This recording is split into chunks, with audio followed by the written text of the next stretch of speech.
Hello बच्चों, क्या हाल चाल है भाई? सब बढ़िया, एकदम बढ़िया ही होना चाहिए बेटा। तो जेईई एडवांस 2023 के लिए लेकर आए हैं एक नई रिएक्शन। ये रिएक्शन स्टेटमेंट वाइज में क्वेश्चन, पैसेज में क्वेश्चन और इंटीजर में आए हुए क्वेश्चन जेईई के लिए कोई नई बात नहीं है।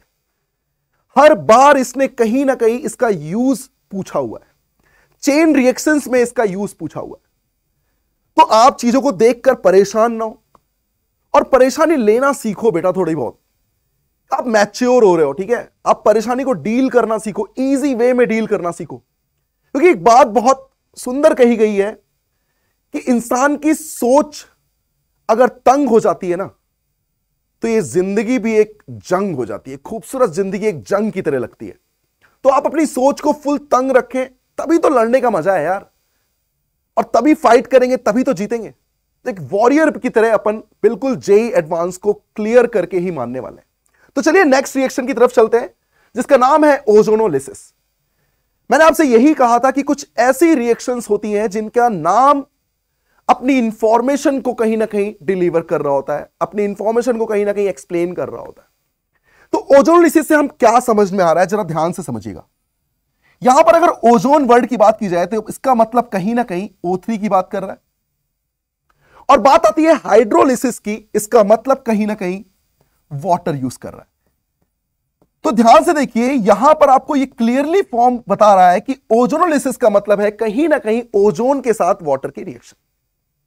अब ये ओजोनोलिसिस दो टाइप से प्रोसीड होती है। The first one is reductive ozonolysis.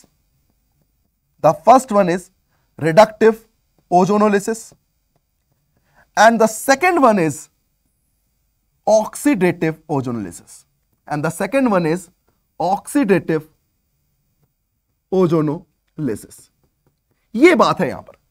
तो कहने का मतलब रिडक्टिव ओजोनोलिसिस भी हो रही है और कहीं ना कहीं ऑक्सीडेटिव ओजोनोलिसिस भी हो रही है, जिसे हमें डिफरेंशिएट करना होगा कि रिडक्टिव में क्या होता है और ऑक्सीडेटिव में क्या होता है। बात करें रिएजेंट की, क्योंकि कुछ ऐसे रिएजेंट हैं जो कि इन्हें डिफर करते हैं, इनमें डिफरेंस क्रिएट करते हैं। जैसे बात करें रिडक्टिव ओजोनोलिसिस, वर्ड से क्या क्लियर हो रहा है? रिडक्टिव सुनते ही अपने मन में क्या आ रहा है? रिडक्शन। और रिडक्शन का मतलब क्या होता है? रिडक्शन का सिंपल सा मतलब होता है एडिशन ऑफ इलेक्ट्रॉन या फिर एडिशन ऑफ हाइड्रोजन।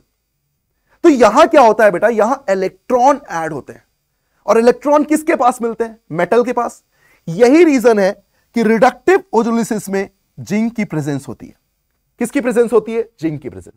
मतलब इसका पूरा फॉर्मेट अगर यूज किया जाए तो पूरा फॉर्मेट होता है O3 जिंक वाटर। इसके दूसरे फॉर्म में एक और यूज करते हैं, इसका नाम है डाईमेथाइल सल्फाइड। मतलब या तो जिंक की प्रेजेंस होगी या फिर डाईमेथाइल सल्फाइड की प्रेजेंस होगी, जिसे देखकर हम समझ सकते हैं कि यह क्या है? यह रिडक्टिव ओजोनोलिसिस है। बात करें ऑक्सीडेटिव ओजोनोलिसिस की, भाई रिडक्शन में जिंक प्रेजेंट होगा तो फिर ऑक्सीडेशन में क्या होगा? जिंक प्रेजेंस नहीं होगा। इसका मतलब कहीं ना कहीं सिर्फ और सिर्फ O3 वाटर या फिर ऑक्सीडेटिव के लिए हम H2O2 भी यूज कर लेते हैं। एक और रिएजेंट हम यूज करते हैं, that is called hot KMnO4। ये एक ऑक्सीडाइजिंग एजेंट है, स्ट्रॉन्ग ऑक्सीडाइजिंग एजेंट है, इसीलिए इसका यूज हम ऑक्सीडेटिव ओजोनोलिसिस में करते हैं। अब मैं आपको प्रॉपर वे में बताने वाला हूं कि ये रिडक्टिव ओजोनोलिसिस और ऑक्सीडेटिव ओजोनोलिसिस में क्या प्रोसीजर फॉलो होता है, इसे ही हमें ध्यान से समझना है। तो चलिए इसका पहला पार्ट शुरू करते हैं रिडक्टिव ओजोनोलिसिस से। पहला पार्ट है रिडक्टिव ओजोनोलिसिस। जरा समझिएगा, मैकेनिज्म के थ्रू समझिएगा किस तरीके से यहां पर प्रोडक्ट फॉर्म हो रहा है। मान लीजिए मैंने एग्जांपल लिया 2-ब्यूटीन। किसका एग्जांपल है? 2-ब्यूटीन का।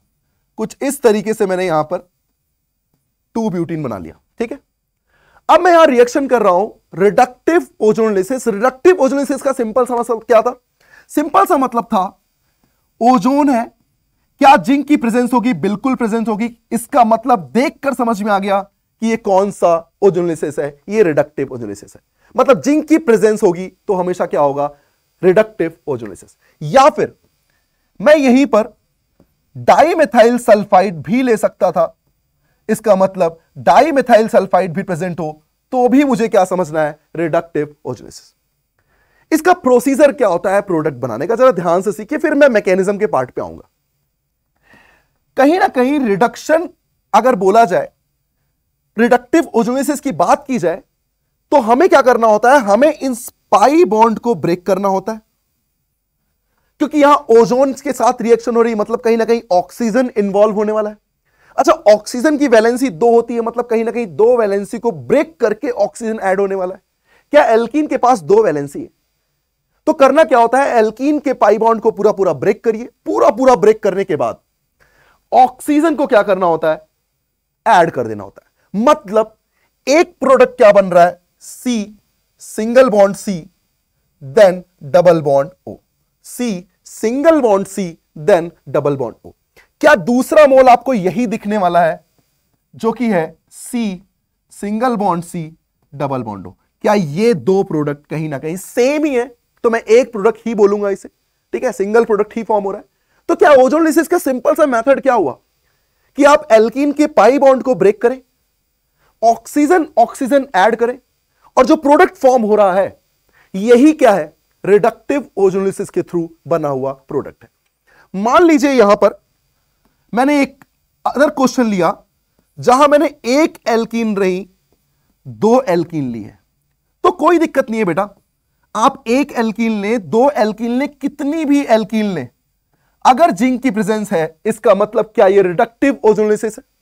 क्या करना चाहिए मुझे आपको मैंने यही बताया है कि पाई बॉन्ड को ब्रेक करें, पाई बॉन्ड को ब्रेक करने के बाद आपको क्या सब्स्टिट्यूट करना होता है, ऑक्सीजन ऑक्सीजन। क्या कहीं ना कहीं यहां पर भी पाई बॉन्ड ब्रेक होगा, और क्या लगाना है आपको, ऑक्सीजन ऑक्सीजन। ध्यान से देखिएगा, यहां जो प्रोडक्ट बनने वाला है वो है C single bond C, C double bond ओ।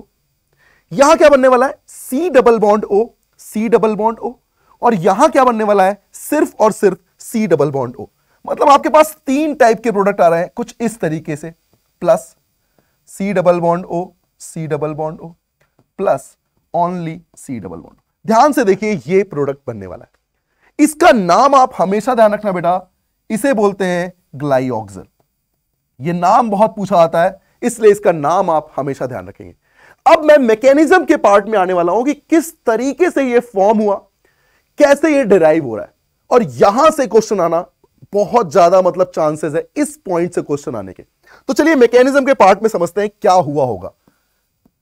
बात कर रहे हैं मैकेनिज्म की, तो बेटा ये बताओ कहां से कहानी शुरू हुई थी, 2 ब्यूटीन से, तो मैंने यहां पर 2 ब्यूटीन बना लिया। और ओजोन, ओजोन कैसा दिखता है, O3, O3 का मतलब होता है बेटा कहीं ना कहीं इस तरीके से O पे पॉजिटिव, और यहां क्या आता है, नेगेटिव। आपको O3 दिख रहा है, आपको 2 ब्यूटीन दिख रहा है, क्या करना चाहिए, क्या oxygen negative as a nucleophile attack करने वाला है? तो जरा अटैक करने का प्रोसेस देखिएगा, कहीं ना कहीं एल्कीन के बॉन्ड पे अटैक करता है, एक बॉन्ड ऐड होगा तो एक बॉन्ड क्या होगा, ब्रेक होगा।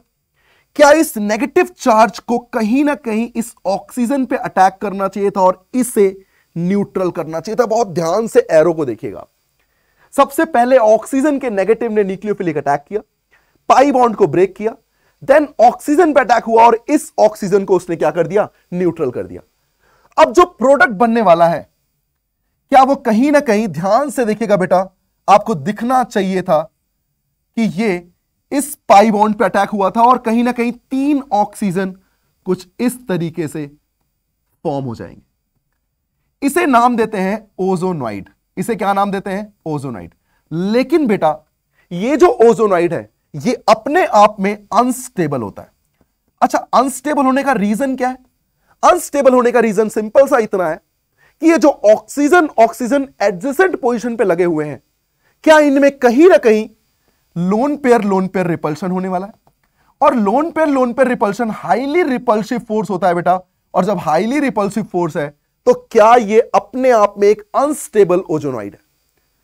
तो यहां पर अब नेक्स्ट स्टेप में क्या होता है, ये एक स्टेबल ओजोनॉइड में कन्वर्ट होता है। अब कैसे कन्वर्ट होगा जरा ध्यान से देखिएगा। मुझे आप बताइए, इस पॉइंट पे अगर कोई बॉन्ड ब्रेक होना चाहता है तो उसे कौन सा बॉन्ड ब्रेक करना चाहिए जो अनस्टेबल हो? और अनस्टेबल क्यों है? क्योंकि due to lone pair repulsion, due to lone pair repulsion. क्या ये बॉन्ड या फिर ये बॉन्ड में से कोई एक बॉन्ड टूट सकता था? मैं इसे ब्रेक कर रहा हूं क्योंकि दोनों ही आइडेंटिकल बॉन्ड्स है, मैं किसी भी साइड ब्रेक कर सकता हूं, पॉसिबिलिटी में चेंज नहीं आएगा। पॉसिबिलिटी में चेंज कब आता? जब लेफ्ट साइड और राइट साइड अलग होते तो पॉसिबिलिटीज दो बनती, लेकिन क्या यहां सिंगल पॉसिबिलिटी बनने वाली है? मैंने क्या किया, मैंने इस बॉन्ड को ब्रेक करने की कोशिश की और कुछ इस तरीके से, ध्यान दीजिएगा बेटा, ये मैंने बॉन्ड ब्रेक किया। अब बताइएगा इलेक्ट्रॉन की कमी किसके पास है? जहां से इलेक्ट्रॉन निकले हैं, और इलेक्ट्रॉन एक्स्ट्रा कहां गए हैं? जहां इलेक्ट्रॉन प्रोसीड किए। अब इसकी कमी को पूरा कौन करता है बेटा? इसकी कमी को पूरा करता है ये बॉन्ड। ये अपने बॉन्ड को इधर रोटेट करता है। अब कमी कहां हुई? इस कार्बन पे। अब इस कार्बन की कमी को कौन पूरा करेगा? ऑक्सीजन का लोन पेयर, और ये इसके लोन पेयर के थ्रू इस तरीके से डीलोकलाइज होता है। बहुत ध्यान से देखना, ये जो पार्ट है ना, ये पार्ट कहीं ना कहीं ब्रेक हो चुका है बेटा। ये पार्ट कहीं ना कहीं ब्रेक हो चुका है, और ये ब्रेक होके क्या बन रहा है? बहुत ध्यान देना, ये ब्रेक होके बन रहा है C double bond O, C double bond O। और ये जो ब्रेक हो रहा है ना, जरा इसे ध्यान से देखो बेटा, इसे ध्यान से देखो। इस O पे नेगेटिव आएगा, इस O पे पॉजिटिव आएगा, मतलब कहानी कहां से आने वाली है? O पे नेगेटिव, O पे पॉजिटिव, डबल बॉन्ड C और ये C। क्या ये दो चीजें निकलकर आने वाली हैं? अगले ही स्टेप की कहानी है ये। अब क्या होता है? अब नेक्स्ट स्टेप में ये रहा नेगेटिव चार्ज, और कार्बोनिल पे डेल पॉजिटिव और डेल नेगेटिव आता है। तो बताओ अटैक कहां करेगा? ध्यान से देखना बेटा, ये नेगेटिव ने यहां अटैक किया, पाई बॉन्ड ब्रेक हुआ, पाई बॉन्ड ब्रेक होके ऑक्सीजन नेगेटिव ने कार्बन पे अटैक किया और ऑक्सीजन को न्यूट्रल कर दिया। एरो बहुत क्लियर है बेटा। ये मैकेनिज्म इसीलिए एडवांस से पूछी जाती है, क्योंकि अपने आप में बहुत बहुत डिफिकल्ट मैकेनिज्म है, लेकिन कॉन्सेप्ट बहुत सिंपल है। मैं अटैक बिल्कुल वैसे ही करा रहा हूं। तो चलो ध्यान से देखना, इस कार्बन और इस कार्बन के बीच में एक ऑक्सीजन और एक साइड दो ऑक्सीजन आपको दिख रहा है। इस कार्बन और इस कार्बन के बीच में एक ऑक्सीजन और नीचे कहीं ना कहीं दो ऑक्सीजन, और कार्बन से कनेक्टेड है कार्बन। तो अब मैं जो बनाने वाला हूं, क्या वो कहीं ना कहीं ये बनने वाला है? बहुत ध्यान से देखिएगा, एक घर जैसा स्ट्रक्चर बन रहा है, जहां तीन तीन ऑक्सीजन रिपल्शन कर रहे थे आफ्टर अनस्टेबल ओजोनाइट। क्या ये कहीं ना कहीं ब्रेक कंडीशन के बाद, ब्रेक करने के बाद, क्या ये एक स्टेबल ओजोनाइड में चेंज हो गए हैं? तो ओजोनाइड बनाने का तरीका मैं आपको सिंपल बता दूं। आप क्या करिए, एल्कीन कंटेनिंग को लीजिए और बीच में घर टाइप का स्ट्रक्चर बना दीजिए। कैसे बना, ये मैंने मैकेनिज्म के थ्रू आपको बता दिया। अब लास्ट स्टेप में क्या होता है? अब लास्ट स्टेप में कुछ भी नहीं, यहां पर क्या कर दीजिए, हाइड्रोलिसिस। ये बॉन्ड अलग टूट जाएगा, ये बॉन्ड अलग टूट जाएगा। तो फाइनली जो आंसर आएगा वो आएगा C double bond O plus C double bond O। ध्यान से देखिए, यही स्ट्रक्चर में मैंने पहले बनाया था, जस्ट ब्रेक करके। तो कुछ भी नहीं करना होता है, ऑक्सीजन को कहीं ना कहीं क्या करना होता है, पाई बॉन्ड को ब्रेक करिए और ऑक्सीजन को क्या कर दीजिए, ऐड कर दीजिए। ये रहा आपका मैकेनिज्म, जो मैकेनिज्म के थ्रू अनस्टेबल ओजोनाइड के थ्रू स्टेबल ओजोनाइड फॉर्म होता है। अब बात आती है इसके और सारे क्वेश्चंस की, कि सर इसमें और किस टाइप के क्वेश्चन पूछे आ सकते हैं। तो जरा ध्यान दीजिएगा, मान लीजिए मेरे पास बेंजीन है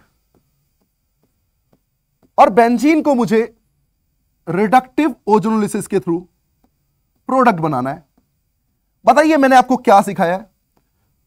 पाई बॉन्ड को ब्रेक करें, ऑक्सीजन ऑक्सीजन ऐड करें, पाई बॉन्ड को ब्रेक करें, ऑक्सीजन ऑक्सीजन ऐड करें, पाई बॉन्ड को ब्रेक करें, ऑक्सीजन ऑक्सीजन ऐड करें। क्या आपको क्लियर दिखना चाहिए? C double bond O, C double bond O, क्या आपको कुछ ऐसा स्ट्रक्चर देखने को मिल रहा है? C डबल बॉन्ड O और C डबल बॉन्ड O। जरा ध्यान से देखिएगा बेटा, क्या आपको यह देखने को मिल रहा है? क्या ऐसे एग्जैक्टली एक नहीं तीन बनेंगे? इसका मतलब कहीं ना कहीं 3 मोल ऑफ ग्लाइऑक्सल फॉर्म होने वाला है। जरा ध्यान से देखिए, ये इसे नाम अभी मैंने आपको बताया था, इसका नाम है ग्लाइऑक्सल। तो क्या फॉर्म होता है? एक ग्लाइऑक्सल फॉर्म होता है। लेकिन मान लीजिए अगर यहीं पर मैंने बेंजीन को थोड़ा सा चेंज किया और कुछ इस तरीके से मैंने प्रोडक्ट बना दिया, ऐसे करके मैंने क्वेश्चन को ड्राइव किया। अब मुझे यहां पर रिडक्टिव ओजोलिसिस करना है। क्या करना चाहिए मुझे रिडक्टिव ओजोलिसिस में? तो मुझे क्लियरली दिख रहा है कि O3 जिंक वाटर के थ्रू अगर मैं रिएक्शन करूंगा तो मुझे क्या करना चाहिए था? मुझे पाई बॉन्ड ब्रेक करना चाहिए था, ऑक्सीजन ऑक्सीजन ऐड करना चाहिए था। पाई बॉन्ड ब्रेक करना चाहिए था, ऑक्सीजन ऑक्सीजन ऐड करना चाहिए था। पाई बॉन्ड ब्रेक किया, ऑक्सीजन ऑक्सीजन ऐड किया। जरा ध्यान से देखिएगा, क्या आपको दिख रहा है मैथिल कंटेनिंग कार्बोनिल है और बगल में कार्बोनिल है? क्या ये एक प्रोडक्ट है? मैथिल कंटेनिंग कार्बोनिल और फिर कार्बोनिल है, क्या है दूसरा है? कार्बोनिल और कार्बोनिल, क्या ये तीसरा है?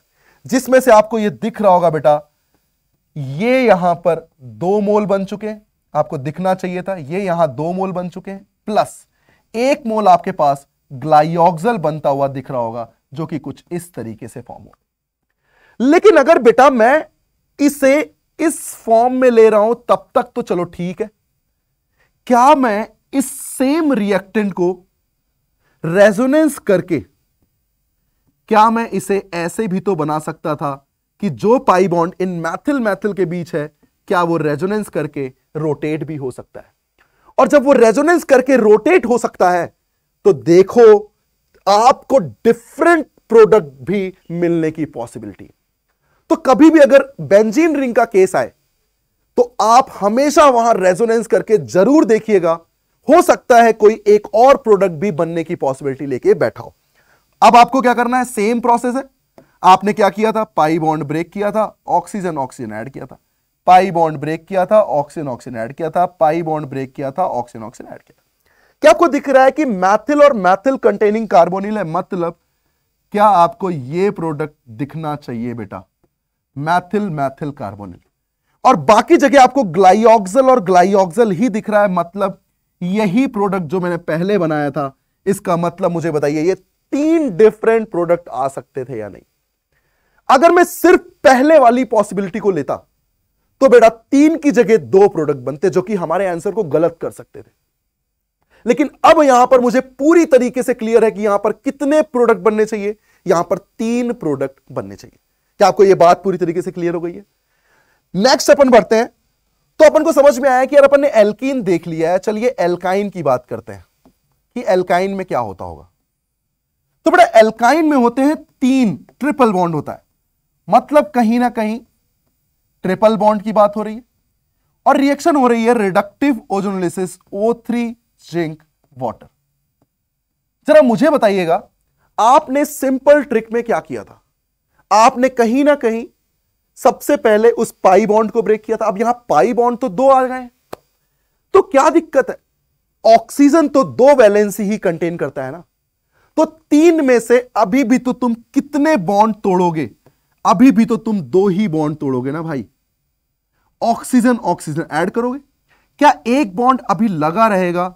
इसका मतलब क्या यहां पर एक डाई कीटो फॉर्म होना चाहिए था? क्या फॉर्म होना चाहिए था? डाई कीटो। अगर मैं ओजोनॉइड की बात करता तो मैंने आपको बहुत सिंपल तरीके से बताया है कि आप उन बॉन्ड्स को तोड़ें और किस टाइप का घर बनाना है, इस टाइप का।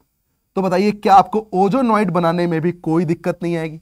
उतनी मैकेनिज्म को यूज करने की जरूरत फिर नहीं पड़ेगी। और फाइनली आपने फिर देखा था कि कुछ इस तरीके से ब्रेक हुआ था और ब्रेक होके फिर क्या बना था? डाइकीटो। और ये फाइनली एक डाइकीटो फॉर्म कर लेगा। मतलब एल्कीन में तो पूरा पूरा ब्रेक होता है, बट एल्काइन में वो डाइकीटो फॉर्म कर लेता है। तो क्या आपको ये रिडक्टिव ओजोनोलिसिस पूरी तरीके से क्लियर हो चुका है? चलिए बात करते हैं ऑक्सीडेटिव ओजोनोलिसिस की। ऑक्सीडेटिव ओजोनोलिसिस में क्या होता है, जरा ध्यान से समझिएगा। रिडक्टिव अपन ने पूरा कंप्लीट कर लिया है, किस तरीके से क्वेश्चंस पूछे आते हैं ये भी हमने देख लिया है। जरा हम ऑक्सीडेटिव की बात करें तो बेटा ऑक्सीडेटिव ओजोनोलिसिस में सबसे पहला पॉइंट है कि आप रिएजेंट देखकर पहचान सके कि ये रिडक्टिव नहीं ऑक्सीडेटिव ओजोनोलिसिस है। किस तरीके से पहचानोगे आप? तो मैंने आपको बताया था, मेटल है तो इलेक्ट्रॉन है, इलेक्ट्रॉन है तो रिडक्शन है। इसका मतलब क्या जिंक प्रेजेंट होगा या नहीं? जिंक प्रेजेंट नहीं होगा। तो यहां पर क्या प्रेजेंट होता है? O3 के प्रेजेंस में या तो H2O2 लिखा होगा डायरेक्टली या फिर हॉट KMNO4 लिखा होगा। अब आपको क्या करना होता है, जरा ध्यान से देखिएगा बेटा, बहुत इंपॉर्टेंट है। क्या करना होगा, हमें यह पता है कि हमने रिडक्टिव ओजोलिसिस पूरी तरीके से सीख रखा है, तो बस एक ही प्रॉपर तरीके से एक ही काम करना है, और वो काम क्या है जरा देखिएगा। फर्स्ट थिंग आपको क्या करना है, रिडक्टिव ओजोलिसिस। सबसे पहले आपको यही करना है जैसे आपने रिडक्टिव ओजोलिसिस में किया था, और उसके बाद आपको करना है ऑक्सीडेशन। जहां तक वो ऑक्सीडाइज हो सकता है आपको वहां तक उसे ऑक्सीडाइज करना होगा। जरा एक एग्जांपल देखिएगा, मान लीजिए मैंने यहां पर 2 ब्यूटीन ही लिया है, और 2 ब्यूटीन के साथ मैं रिएक्शन करा रहा हूं O3 जिंक। जिंक की प्रेजेंस में नहीं ले सकता, क्योंकि अगर जिंक ले लिया तो वो रिडक्टिव ओजोलिसिस हो जाएगा। इसका मतलब ये ले लिया मैंने ऑक्सीडेटिव ओजोलिसिस। या फिर मैं क्या ले सकता हूं, हॉट KMNO4। तो मैंने आपको क्या बताया, सबसे पहला काम आप क्या करोगे, सबसे पहला काम आप करोगे रिडक्टिव ओजोलिसिस। बाई बॉन्ड तोड़ोगे और ऑक्सीजन ऑक्सीजन ऐड कर दोगे। क्या मेरे पास यहां बनने वाला है C double bond O plus C double bond O। क्या यही बनने वाला है?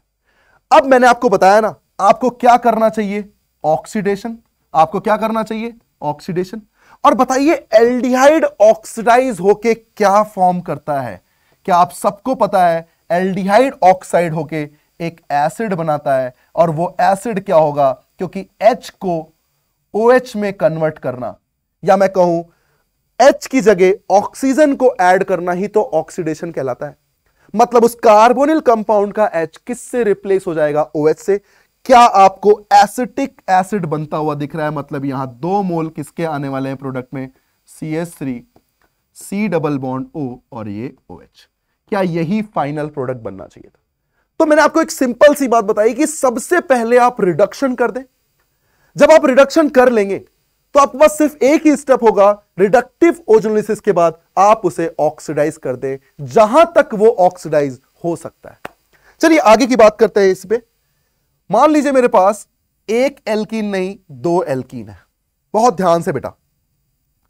और मैंने क्या किया, मैंने इसमें ऑक्सीडेटिव ओजोलिसिस किया है, मतलब कहीं ना कहीं O3 H2O2 यूज किया, या फिर हॉट KMNO4 यूज किया।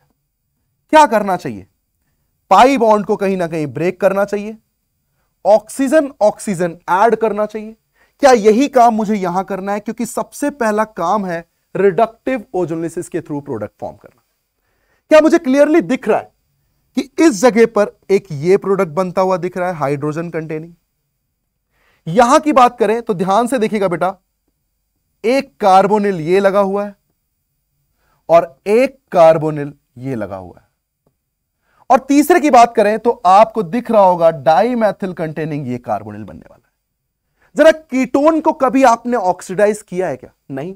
इसका मतलब कीटोन जैसा बना हुआ है क्या वो एग्जैक्टली वैसा ही बना रहेगा? इसका मतलब कीटोन तो वैसा ही रहेगा। क्या एल्डिहाइड को आपने एसिड में ऑक्सीडाइज करना है? क्योंकि आपको पता है कि एल्डिहाइड किस फॉर्म में कन्वर्ट हो सकता है, एसिड फॉर्म में। क्या सेम कंडीशन यहां पर भी होगी? मतलब मुझे इसे भी ऑक्सीडाइज करना होगा, मतलब ऑक्सीडाइज होके क्या बनने वाला है, ग्लाइऑक्सिल से कहीं ना कहीं उस H को किससे रिप्लेस कर देना है, OH से। मतलब आपने क्या कर दिया यहां पर, ऑक्सीडेशन। कीटोन ऑक्सीडाइज होता नहीं, मतलब वो एज इट इज बना रहेगा। तो बताओ इस फाइनल प्रोडक्ट में क्या मैं लिख सकता हूं कि जो फाइनल प्रोडक्ट बनने वाला है वो मैं डायरेक्ट बना सकता था, ये ऑक्सीडाइज होगा एसिड तक, ये एसिड तक, ये एसिड तक, और ये वैसे का वैसा ही रहेगा। तो क्या अगर मैं डायरेक्टली तीनों प्रोडक्ट को लिखना चाहूं तो जरा ध्यान से देखिएगा, तीनों प्रोडक्ट में पहला प्रोडक्ट आएगा ये एसिड, दूसरा आएगा कार्बोनिल, कार्बोनिल और OH कुछ इस तरीके से, और तीसरे की बात करूं तो तीसरे में कीटोन ऑक्सीडाइज नहीं होगा, मतलब ये 3 प्रोडक्ट ही बनने चाहिए थे। यही तो रिएक्शन का प्रोडक्ट है, और हो गई ओजोलिसिस की रिएक्शन। तो आपको रिडक्टिव ओजोलिसिस और ऑक्सीडेटिव ओजोलिसिस में कोई दिक्कत नहीं आई होगी। जरा एक और एग्जांपल करते हैं। मान लीजिए मेरे पास एक टर्मिनल एल्काइन है, जरा ध्यान से देखिएगा, या फिर टर्मिनल एल्कीन है। क्या करना चाहिए? रिएक्शन हो रही है O3H2O2। क्या देख के समझ में आ रहा है ये ऑक्सीडेटिव ओजोलिसिस है? और बेटा ऑक्सीडेटिव ओजोलिसिस में क्या कार्बोनिल को कहीं ना कहीं एल्कीन को तोड़ते हैं और कार्बोनिल में फॉर्म करते हैं? क्या सबसे पहले हम रिडक्टिव ओजोलिसिस ही करते हैं और देन हम क्या करते हैं उसका ऑक्सीडेशन, जहां तक वो ऑक्सीडाइज हो सकता है? क्या यही तो कॉन्सेप्ट कहता है? जरा अगले स्टेप पे जब आप ऑक्सीडेशन करेंगे तो जरा ध्यान से देखिए, आपने H को किससे रिप्लेस कर देना है? OH से। क्या यह प्रोडक्ट बनता हुआ दिख रहा है?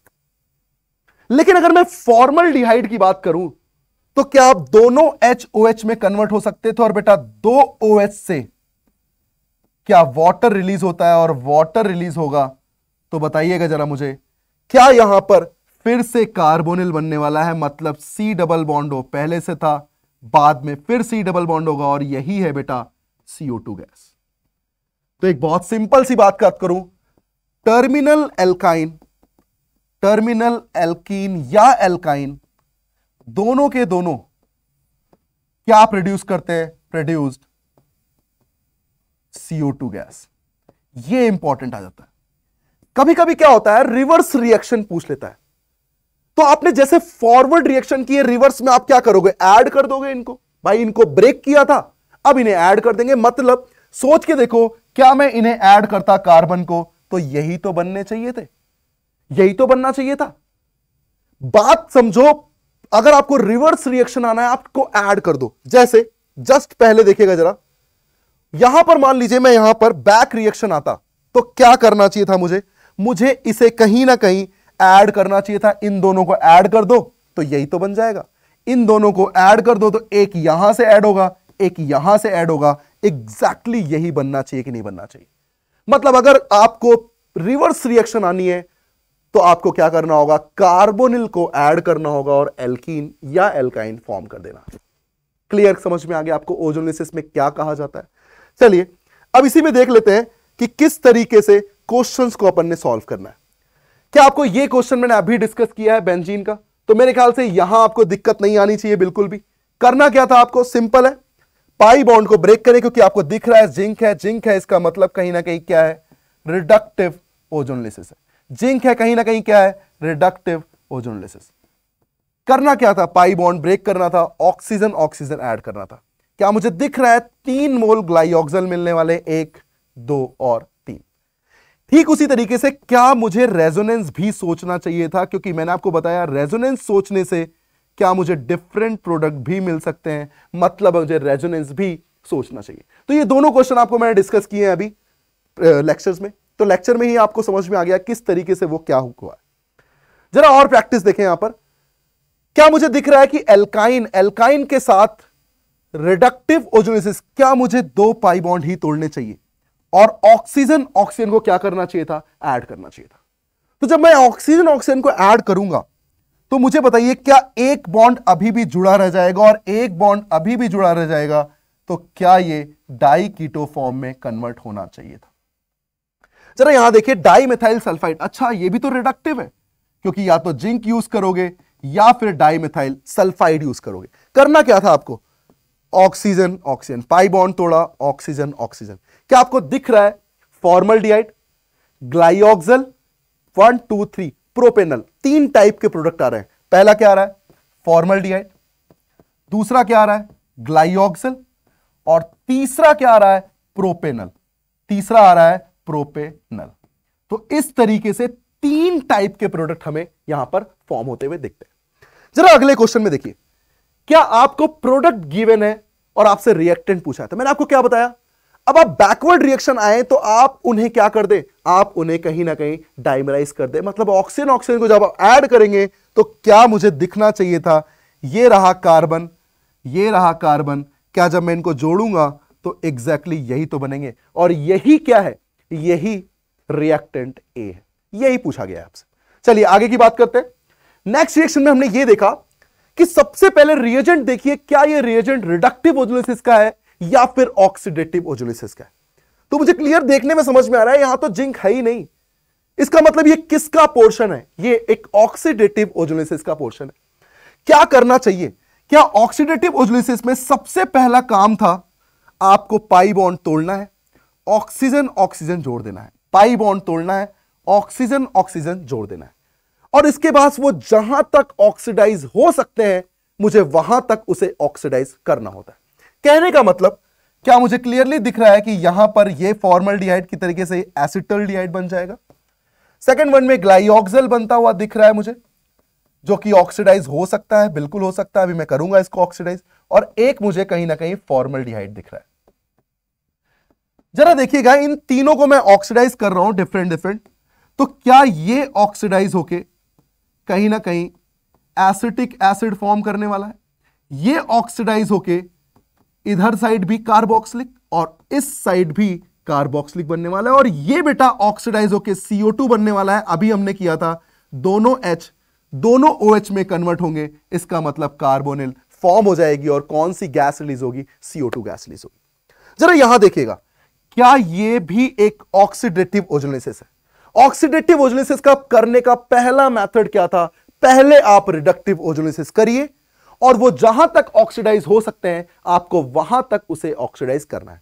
कहने का मतलब क्या आपको दिख रहा है कि डाई कीटो फॉर्म बनने वाला है, क्योंकि आपको पता है दो बॉन्ड ही तोड़ने हैं। और डाई कीटो बॉन्ड के बाद क्या कार्बोनिल कार्बोनिल में डेल नेगेटिव का रिपल्शन है, जिसकी वजह से यह बॉन्ड भी टूटेगा, और ऑक्सीडेशन का मतलब होता है ऑक्सीजन का एडिशन। तो क्या यह अलग से एसिटिक एसिड बन जाएगा, और यह दूसरा भी अलग से क्या बन जाएगा, एसिटिक एसिड। कहने का मतलब आपको पूरी तरीके से बॉन्ड तोड़ने हैं, और जहां तक वो ऑक्सीडाइज हो सकता है। क्या मुझे पता है कि इसकी एक वैलेंसी कार्बन है, मतलब दूसरी बार जब वो ऑक्सीडाइज होगा तो वो एसिड तक जाएगा। CO2 तक क्यों नहीं जाएगा? क्योंकि एक तरफ कार्बन है, तो CO2 तक कैसे जा सकता है, लेकिन कार्बोक्सिलिक तक जा सकता है। तो करने का तरीका बिल्कुल सिंपल सा हो गया।